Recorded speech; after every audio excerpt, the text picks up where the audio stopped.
Bonjour et bienvenue sur cette vidéo. Aujourd'hui, on va commencer le module des réseaux et Internet et on va entamer le premier chapitre, les réseaux informatiques. C'est parti! Avant de se pencher sur le contenu du cours, je vous propose le plan suivant. Tout d'abord, on va commencer par la définition d'un réseau informatique. Alors, qu'est-ce qu'un réseau informatique? Par la suite, je vais vous présenter quelques avantages des réseaux. Et troisièmement, on va voir quelles sont les topologies des réseaux ainsi que les typologies.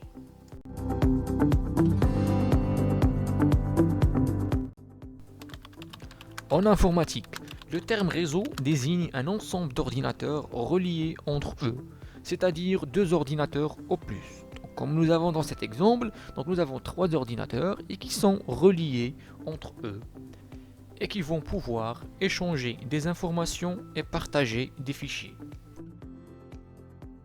Passons maintenant pour voir quelques avantages des réseaux informatiques. Les réseaux informatiques offrent à leurs utilisateurs plusieurs avantages, surtout dans le cas du travail en groupe. Parmi ces avantages, on trouve la communication.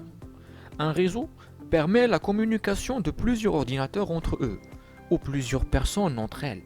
Cette communication permet de synchroniser le travail entre groupes et le rendre plus interactif. Deuxième avantage, c'est le partage. Les utilisateurs d'un réseau informatique peuvent partager des fichiers, des applications ou des ressources. Et quand on parle des ressources, je peux citer des imprimantes, des disques durs, un scanner. Ce qui rend le travail en groupe plus facile et moins coûteux.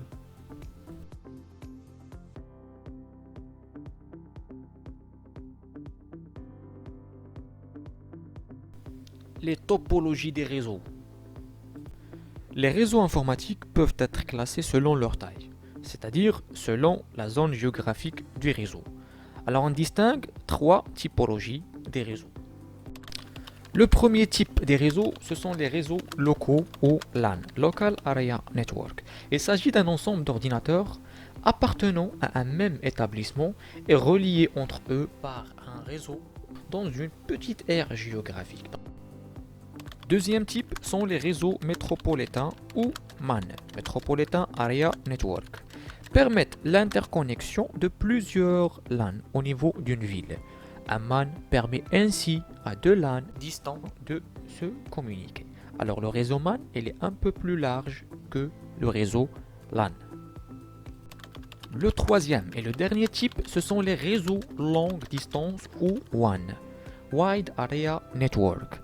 Utilisé lorsque les distances deviennent trop importantes pour arriver à relier des réseaux locaux à leur vitesse de transfert. Le réseau WAN le plus célèbre, c'est le réseau Internet.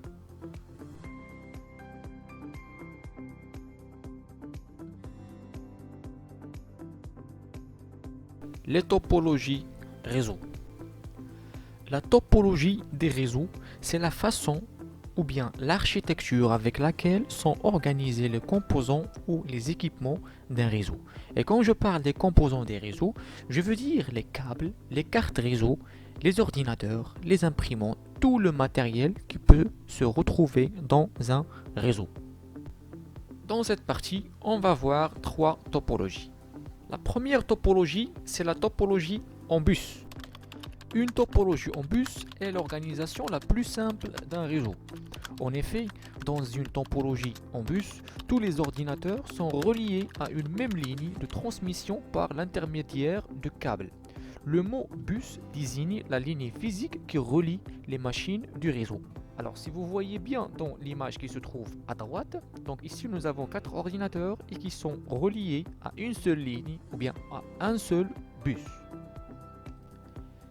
Cette topologie a pour avantage d'être facile à mettre en œuvre et de fonctionner facilement. Mais par contre, si le câble ou bien le bus subit une rupture, c'est l'ensemble du réseau qui va tomber en panne. La deuxième topologie, c'est la topologie en étoile. Dans une topologie en étoile, les ordinateurs du réseau sont reliés à un système matériel appelé hub. Donc, comme vous voyez dans l'image, nous avons un nouveau matériel avec lequel tous les ordinateurs sont connectés. Ici, La coupure d'un câble n'affecte pas tout le réseau, mais si le hub tombe en panne, tout le réseau va s'arrêter. La troisième et la dernière topologie, c'est la topologie en anneau. Dans un réseau en topologie en anneau, les ordinateurs communiquent chacun à leur tour. On a donc une boucle d'ordinateurs sur laquelle chacun d'entre eux va avoir la parole.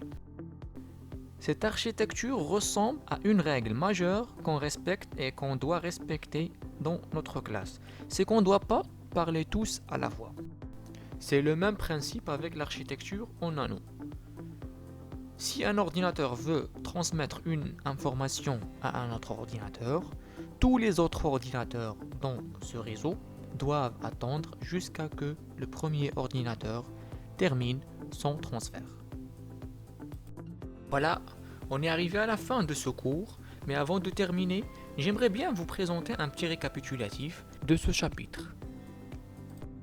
Donc nous avons commencé par la définition d'un réseau informatique et nous avons dit qu'un réseau est un ensemble des ordinateurs qui sont reliés entre eux. Par la suite, nous avons vu deux avantages des réseaux informatiques. Le premier avantage, c'est la communication et le partage. Par la suite, nous avons vu la différence entre les différentes typologies des réseaux et nous avons vu le premier type, c'est le type LAN, Local Area Network, MAN, Metropolitan Area Network et la dernière typologie, c'est le WAN, Wide Area Network. La dernière notion était la topologie des réseaux dans laquelle nous avons vu trois architectures importantes, la topologie en bus, la topologie en étoile et la topologie en anneau.